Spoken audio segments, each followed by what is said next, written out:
Hello mga Mars! Welcome back to my channel, Karen Scoop Station here. May nabasa ako sa Facebook, ipinost ang sinabi ni Congressman Arjo Atayde about sa ghost project daw ng District 1.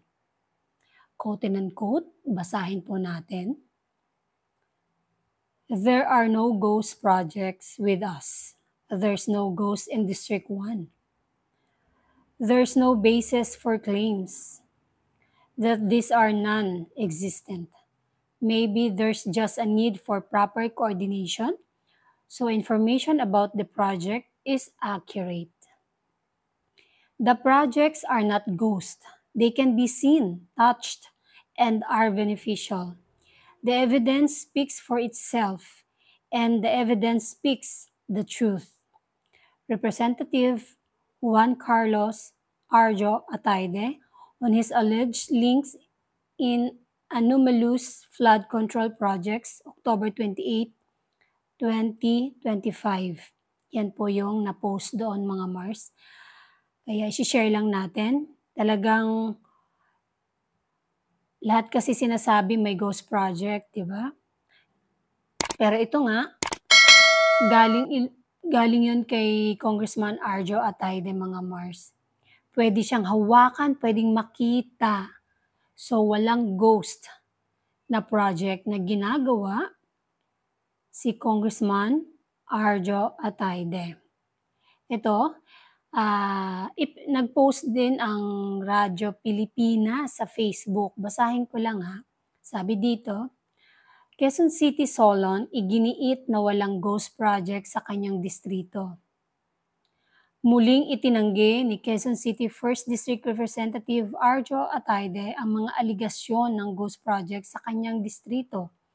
Ito ay matapos niyang personal na inspeksyonin ang 7 flood control at drainage projects sa mga barangay ng Bahay Toro, Del Monte, Project 6 at San Antonio. Giit niya, may sapat na koordinasyon at dokumentasyon ang lahat ng proyekto.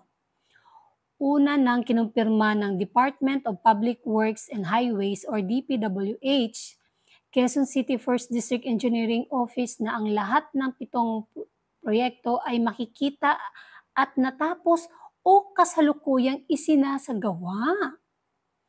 Sa 66 umano'y ghost projects na iniulat sa media, 7 lamang ang nasa kanyang distrito.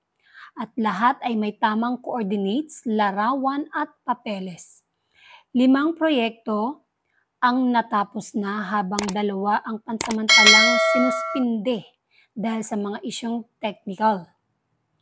Giit ni Atayde, hindi siya maaaring makinabang sa mga proyektong ito dahil bahagi na ito ng National Expenditure Program at hindi rin anya siya nakibahagi sa pagtalakay noon sa Bicameral Conference Committee.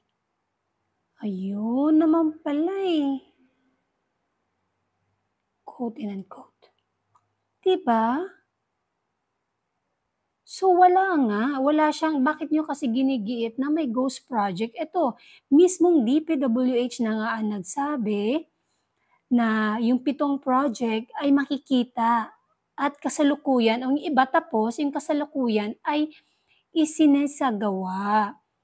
66 pala itong ghost project, bakit nyo sinama naman yung kay Congressman Arjo Atayde kung hindi naman ito ghost? Talagang paninira talaga ito, no? Ito na nga mismo, sinabi na nga dito, at talagang ipaglalaban ni Arjo or ni Congressman Arjo Atayde na walang ghost project sa kanyang termino. O di ba? Good job, Congressman Arjo Atayde. Hindi ako naniwala na gumawa ito ng masama. Di ba? Talagang alam naman din niya na talagang marumi ang politika. Dati-dati pa nung first takbo pa lang niya, handa naman na siya. Kaya ito na nga, dumating na yung panahon na talagang dinadamay siya at kaya naman ding lusutan kasi may mga resibo, no? Tsaka dati pa din niya sinasabi na hindi niya isasali si Maine sa politika dahil alam niya ang kalakaran na dito.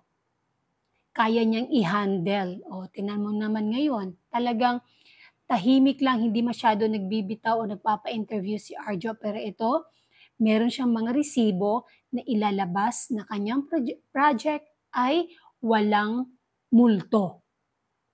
Lahat ay ginagawa.